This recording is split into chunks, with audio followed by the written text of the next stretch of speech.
All right, this is the first time I'm doing anything like this. This is Brycen Ballard. I've known him for a little over a year, and I love talking with people and learning about people, and I like listening, and I've always wanted to kind of do something like this where I can sit down and talk with someone about this. And there goes a ball rolling around. We already got stuff flying around right as we start. But yeah, this is the first time I'm ever doing anything like this. So yeah, I've always wanted to kind of talk with people, and I don't know if this is going to be really boring or interesting for people. If it's going to be interesting for just us to look back at in like a few years or anything like that. But I'm excited, and yeah, this is the right track with Brad. So Brycen Ballard. Recently you just went on a mission trip. Yeah. To Beach Ridge. Just got back from Panama City Beach, Florida, and it's like 8 hours from here. But yeah, it's called Beach Reach. The goal is that we give van rides to drunk college students that are there for spring break, and we share the gospel with them in that little 10-minute van ride. So it was one of the most challenging most challenging mission trips I've ever been a part of. Like, really feel like it stretched me thin, and from a physical aspect, but also spiritually. Mm-hmm. So we're both Christian. We're both in Bowling Green, Kentucky right now, right by Western Kentucky University's campus. So you've been a Christian most of basically your whole life. You've grown up like that. Well, no. So I grew up in a Christian home. I didn't become a Christian till about a year ago. Okay, gotcha. So yeah. But like you've known like the Bible stories. Yeah, I know all the stories, and I was raised and all that. Church every Sunday, church every Wednesday, homeschooled, the whole deal. Okay, because for me, like when I grow up, like I believed in God and I would pray, but I didn't like I would go to church with my family. I didn't really know what was going on, and then once I was like 10 or 11, we kind of stopped going as often. So I didn't even read the Bible until a year ago, and that's basically when I met you and everything. But so tell me more about like Beach Reach and how that actually went. Like what was like a typical day, because this is evangelism, sharing the word of God. Tell me about like how that actually went. What were like things that you liked about it, and what were the hardships that you were talking about? Yeah. So I'll just run you through the schedule. So like, you would wake up typically around like 10 a.m. I think it was wake up time. Like, it wasn't mandatory for you to wake, but like that's when the sun is so bright there. Yeah. Everyone's just waking up. Yeah, I mean it's Florida, dude. It's pretty nice. So. Right. So we're all kind of waking up at like 10 a.m., 10:30, and we'll eat breakfast, and we'll all kind of chit chat a little bit, and we'll make plans for the day. So if somebody wants to go shopping, right? We'll be like, okay, this van with these people are going to go shopping. If you guys want to go with them. If you guys want to go to the beach, these people are going to the beach. And so everyone's kind of doing their own thing, right? Everyone's really, like, during the day, everyone it's their free time. They can do whatever they want. And these are all the college kids, or is this the leader too? Like, is there like who's like leading this? So me, Noah Pike, and Ethan Kiddick are leading this. And this is not for everybody as a whole. This is for WKU BCM. Okay. Our team. So yeah. That's how they would look. People would just kind of do what they want. It's their free time. Mm-hmm. They want to just stay home and sleep all day. They could do it. Yeah. So yeah. Then 5 o'clock, dinner. You got like an hour, and then just worship at I think you got 2 hours. So you like worship at 7. So we go, and you'd be there till about 8:30, 8:45-ish. Okay. All right. This is a nighttime thing. Like this is a nighttime thing. Like your evangelism and sharing like God's word. This is only at night. Like primarily. Yeah. Okay. And like this is the first time I've ever done anything like this. Like believe me, like it was. Mm-hmm. I was like, wow, new experience, because I'm gonna be most active at night instead of the day. Yeah. Crazy. Yeah. Like that whole nocturnal sort of. Yeah. I'll never share the gospel with somebody at nighttime. Yeah, whatever. Yeah, so worship at from like 7 to 8:45-ish. And then you get back for like 30 minutes, everybody uses the bathroom and everything, and 9 o'clock you hit the streets. And so, some people would. So, there's a prayer room, and there's street teams, and van rides. So, each person gets assigned their responsibilities. I was mostly on vans, so driving the vans. Did you like that? Like, was that like what you would prefer? I preferred the street teams, and that's where, like, literally, we would just walk the streets and hand out these cards and go right into the gospel. Yeah. We'll be like, do you know why we're giving you these free van ride cards or these rides? And they were like, no. What's the point of this? We want to tell you about Jesus. Yeah. And then like they're in. They got to hear it. And so like drunk people surprisingly actually are pretty good listeners. I think from my experience. Some of them, not all of them. Yeah, I mean, everyone's gonna react differently. Yeah. But man, great conversations and all that. And you asked, what the most challenging part was. For me, we met this girl named Caroline. And we met a couple people with this story of losing people, to death, people dying, or everything in their life just goes wrong, and then the people that are doing bad things, like their lives look good. And so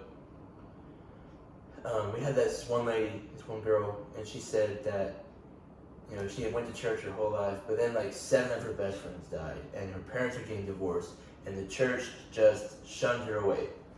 And she's like, God's just is up there laughing at me, giving me the middle finger. Like he's against you. Yeah. And like that, the intensity of that lostness burdened my heart, and it broke my heart in pieces to see that. To think that to her, God's just a guy that's up there laughing, that doesn't love us, that doesn't care. He's just having a good time, orchestrating all the events of the world. And so dealing with those realities, and really just the ultimate level of depravity that we saw there was a challenging part. And the only thing I really knew how to do was pray. Like, because I would be driving, and I would have Molly or Ethan or whoever having the conversations, because that's how the van's set up. Yeah. And so like while I'm driving, I have to keep my eyes open, obviously, but like I'm also just praying the entire time. Yeah. And so like just like the spiritually, it really takes a toll on you in a good kind of way though. Like it tests you for sure.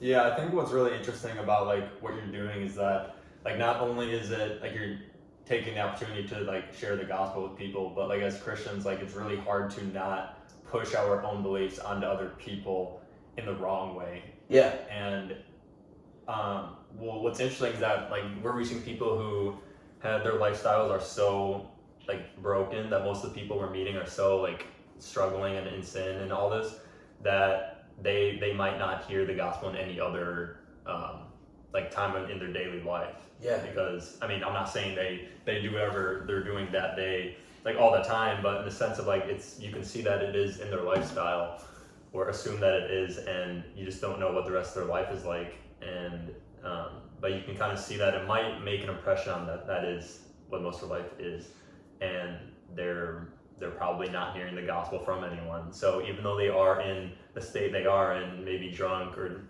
like on drugs, that like through prayer and then actually evangelizing like through that is gonna help in some way. Like we're definitely reaching out, even if they are not like fully sober, to like take it and like at least sharing it is gonna do something. Like it's definitely like the right sense, but again, like we don't want to push it onto other people like while it is something that we believe, but we also want to care about them, because like you said, like you were like brokenhearted to hear like a story like that, because they just don't have Jesus, and they know that our life has been changed so much.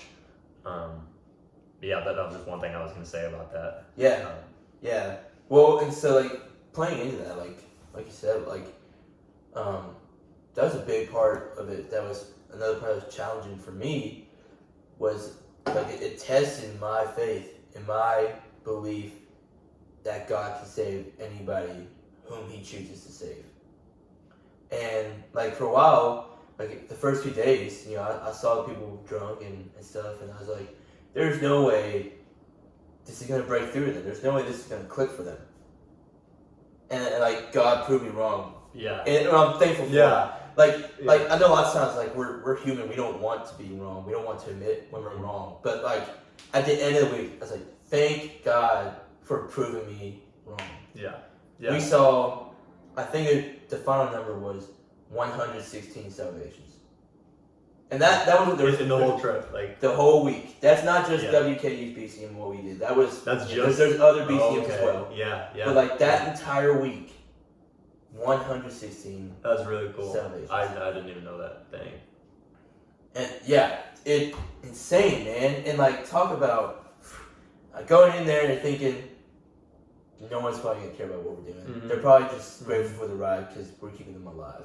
Yeah, and I have that same. Sorry, you can keep going in a second, but I have that same like unintentional partiality where you'll kind of be like praying with someone or like wanting to pray for someone and like talking to someone about Jesus, and you'll just kind of be like, oh my gosh, like I'm saying all this stuff, but I feel like they're not gonna take this in. They're just gonna move on. But it's like I'm not the one changing their heart. Yeah. It's God is the one who's gonna change their heart and can hopefully have them seek out Jesus and want to learn more about this. So I have to remember that the power of prayer works in like crazy ways, and that it's not me trying to change them, it's me wanting to help them. Yeah.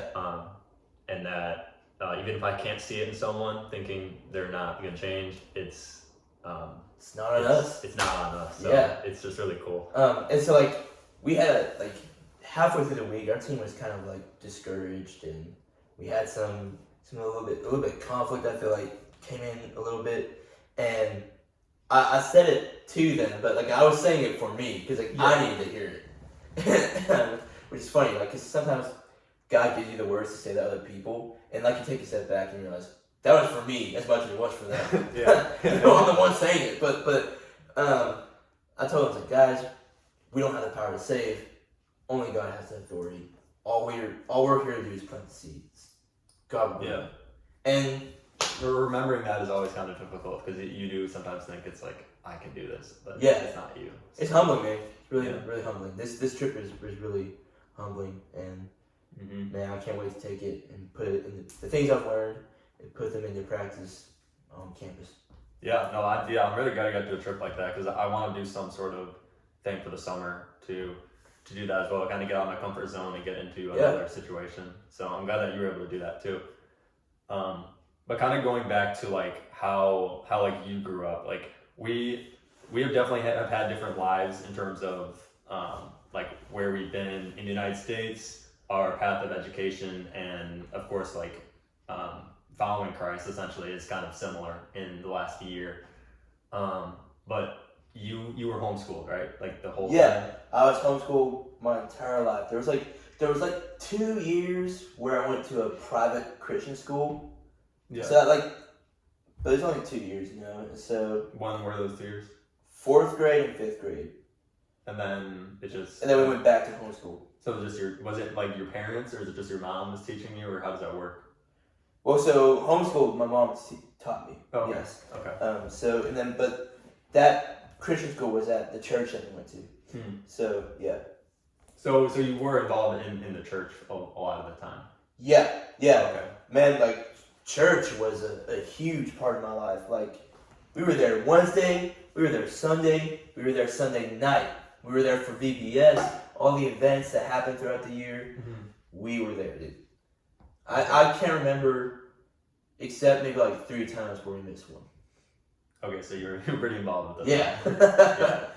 But for me, I've gone to public school my whole life. I'm go to Western Kentucky right now for college. You don't go for college. Would you have done it any differently? Like, would you wanted to have tried public school, or because like for me, like I hear everyone who I talk to about homeschooling, they're like, oh yeah, I love that. I'm gonna have like my kids do that. And then for me, I'm like, okay, well, I really enjoyed public school. I might want my kids to do that, or I would like I wish I wish the homeschool people I do know like could have been experienced this public school, but then they're like, no, I like that. Do you think a lot of it is because of whatever like you're in, that's what you're gonna support more?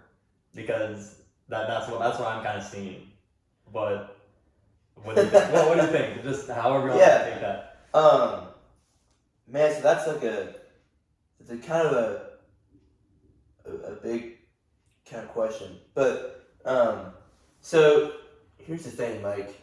Growing up homeschooled, what I would change about it is like the social aspect of it.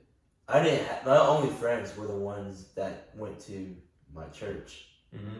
And even then, like, there's this weird dynamic, and it's not intentional, where public schoolers kind of look at homeschoolers like we're not as smart. Mm-hmm. It's like, whoa, hold up now. Yeah, like, wait. Well, sorry, one more. I think a big stereotype is that they're not social. I think that is like a big thing, and that they're not going to be social leading on because they haven't had that. Yeah, and so that's one part of the homeschool life that I think is really negative, and I wish we could change. Is like the social aspect of it, but also like it feels like homeschoolers, like once we grow up, it feels like we always have to prove ourselves to people that were in public school their whole life. It's not intentional. Like no one actually intends to make somebody feel that way, but it just kind of happens. And so, as to like whether or not I would homeschool my kids or public school them, my thing with public school now is like, one, you have school shootings. You also have the fact that like most people that go there, they're just doing things that are not good for them. Yeah. Drugs, alcohol, or sex, whatever it is. You're definitely around people that aren't like living like the right lifestyle. Yeah. For sure. Yeah. Yeah. And so, because once I get to the point I have kids and all that, I want them to not have like my faith. I want to put my faith on them. I want them to grow and know Jesus personally. Right. But also, I don't want them around that. I don't want them around that bad stuff. Yeah. And as a parent, I think it's your job to keep them safe from that. That's true. And just like me, like as a rebuttal, like as a public school kid, I feel like having that struggle just a part of growing up, like dealing with other people, maybe dealing with like bullying or just like whatever's coming their way. I know you can still get the same benefits from homeschool. Like I know there's a lot of homeschool people that are involved with different things, like with clubs and sports and stuff. But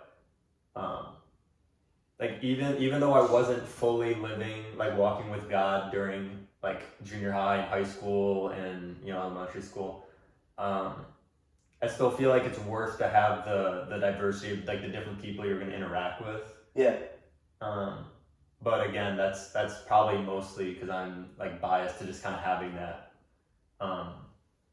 just having that thing, or having, I don't want to say platform, but like having that like opportunity to be in a public school. Do you have anything to say like for that, or like the diversity that you're gonna face? Like, do you think it's worth it? Like, I feel like it kind of is, just because there's gonna be difficulty in life that you'll face anyway, and kind of learning early helps. I'm not saying it's like killing their like mood or their enjoyment, but like dealing with different people kind of helps. What do you think? Well, so that's where like the flip side, and that's where I have a difficulty, because I feel like because I was homeschooled, when I moved out of the house, it was like the whole world just came at me, and I was like overwhelmed, because I had never been in that before. And what age was that when you left? Was 17.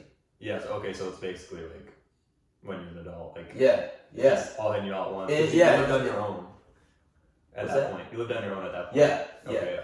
Yeah. And so like, that's one part that where I'm like, well, maybe it would be good to put a kid through homeschool or through public school, because at least then they learn how to deal with that. Yeah. Over the course of their life, rather than all at once in like a year. Mm-hmm. You know, but I don't know, man. There's two sides to the coin there, and I think wherever way you go is not really bad. Yeah. It's just interesting because I don't know that many homeschool people back home because I'm just around like the public school people. Yeah. I don't. I've tried to look for this. I don't think I agree with that stereotype of like they're less social than anybody else. I think there's just a lot of people that might think that, but I know I'm not seeing it. I know a lot of homeschool people here, it's just interesting, just kind of looking at it from that point of view because I don't know how like my life would have looked if I was homeschooled. I don't know what that would be. That's pretty interesting. So how did that affect like with you guys like moving around? Because I know you were born in Atlanta. I was born in Augusta, Georgia. So everyone always says Atlanta. But no. They're both A's. They both have A's and they both end with A. So no, I was born in Augusta, Georgia. I was in the military home, so we moved around a lot. So from Augusta, we moved to Daytona. From Daytona, Florida, we moved to, I think it was like Murray, Kentucky. I've lived in Fort Knox, Louisville, and then Shelbyville, and then in recent years here. But so all over Kentucky. All over Kentucky. Lots of places in Kentucky. But so the thing that's great about homeschool is it makes that really easy. You don't get attached to people. Yeah, you don't have to leave them. That is actually a perk. Yeah. Unless like your church people, like that was always hard. But Okay. like we didn't have to worry about leaving the friends at school. We didn't have those. Mm-hmm. You know? So it makes that part super easy. It gives the wonder and the thrill of moving somewhere new. You know, 'cause you're like, let's go. I get to dive into something new. Yeah. Yeah. Like for me, I never moved, so I was in the same school, so I always had those group of friends. But I can see where someone moving and then going to a public school again is like that's got to be like Tough. Like it's gonna be tough. I mean, there's no way that it just can't be. I've heard that for a lot of kids that and students I've met with here recently, like growing up and moving public schools and always having to change your friend group is like mentally really hard, and I feel like it makes you grow up a little faster than you should. There is some wisdom in like helping kids keep their innocence and stay young. Like I feel like you do need to help them see the world. You do need to help them see some realities, but like also keep them a kid, keep them young and full of wonder and thrill for life. And when you're always moving around and you're always kind of experiencing heartbreak in a way ages you. It makes you grow up. And so Yeah, you're just kind of learning the tragedies of life like early on. Yeah. So I agree with that. I can see that for sure. I've always lived in the suburbs of Chicago, so I wouldn't say coming here and like living here was like a huge like culture shock, as people would like to use that term. Yeah. It's not like crazy different. It's definitely different, but not in the sense where like I can't adapt or anything. But I definitely miss all the 4 seasons. I still go home for like winter break and stuff, so I still like see my family, and that's not like an issue. But in the sense of like I like having all 4 seasons like all the time. But here it's like the weather's so up and down, and it doesn't really snow here that often. I don't think I like that. But I know you hate the cold. Yeah, being from the South, I despise the cold. But I'm like you though, I love snow. Okay. When snow hits the ground, it's like, let's go out there and play. There's so many fun, like, we always, like, so many people in Kentucky, I feel like, when it snows, they just go inside and stay inside. It's like, guys, no, that's your time to go out. That's the time to go out. Yeah, I agree. Yeah, no, I totally agree with that. Yeah. sledding and snowboarding. Not snowboarding, but like I would stand on my sled and just like go down like a Yeah, like, we did that that's too. fun stuff. Yeah. And I can see how like if you're from here and you don't have snow a lot, you're like I would take like the opportunity to go do that. Even though they probably don't have like sleds and stuff to use.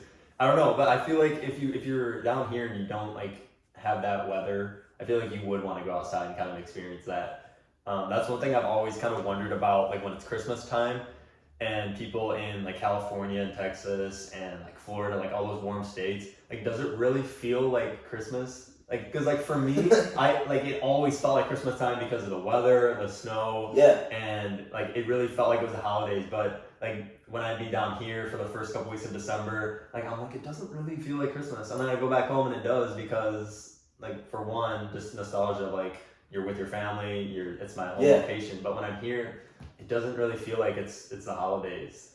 Yeah, man. So like, it's funny like you said because like the past 2 years. It's been like super warm on Christmas Day. Yeah. And you're right. Like, I feel like part of Christmas is like waking, or at least the vibe of Christmas is like waking up, it's cold outside, and you have a fire going. Mm-hmm. Because like there were some years here in Kentucky where it was really cold, and that's what would happen. And that just like you get that full cozy family Christmas vibe. And it's so sweet and awesome. And like here, like the past 2 years, it's been warm. It's like. What the heck? It doesn't feel like it. Yeah. Oh yeah, what was I gonna say? I was gonna say something about just like real quick, like Christmas music, when do you think is the best time to start? And I guess ending it would be you stop listening after Christmas Day, but when is it too early and too late to start listening to Christmas music? Because I have an answer that I stand by, so I want to see what are you thinking? I love this question. All right. So every year I start Christmas music after Halloween. After Halloween, I think is when it's Halloween. Not Thanksgiving. Oh, after Halloween. No. After Halloween, I'm ready to start the Christmas music, and I end it after New Year's Day. Okay. I can respect that a little bit more. That makes a little more sense because it's still that, but then it doesn't feel like Thanksgiving. Then you don't get like the Thanksgiving vibe. What do you think about that though? Does Thanksgiving really have a vibe though? It just, I mean, it's similar to the Halloween where it's like the leaves and it's fall. You're not really thinking about snow yet. At least from my experience. I feel like I'm skipping over that. I mean that's fair. That's fair. But like. You don't have Thanksgiving music. There is Halloween music, and then there's no Thanksgiving music. That's a good. You jump right into the. I feel like that's a long time. 2 months of the year. Yeah, but hear me out though. I feel like Thanksgiving is pre-Christmas. You're thankful for what you have. Okay. You're not receiving gifts like you do in Christmas. Mm-hmm. You're thankful for what you have, and that kind of prepares you for Christmas. I feel like. Does that make sense? I agree with that, but for me, that's why I would say you start Christmas music day after Thanksgiving. So that's my reasoning. Like, Halloween, that's its own section. Thanksgiving, that's its own section. And then after the Thanksgiving, you got the Christmas music. That's like Christmas time. Interesting. Yeah, so I put Thanksgiving and Christmas and New Year's Day all in one big bunch. That is so crazy. But you know what though? You have this longer extended holiday season, and it's awesome. Cause like that whole November all the way to January 1st is just like happy, cheerful, joyful vibes, and that makes sense. It's great. It's great. The longer holiday season is cool. Okay, yeah. I mean, I can see that. I can't rock with it, but I understand where you're coming from. You defended your point. I like it. Okay, just to kind of end and wrap up, what has God been teaching you in your life? Yeah. So I feel like the big thing is, there's so many things, but the big thing is surrender, dying to self, which is a big kind of concept. But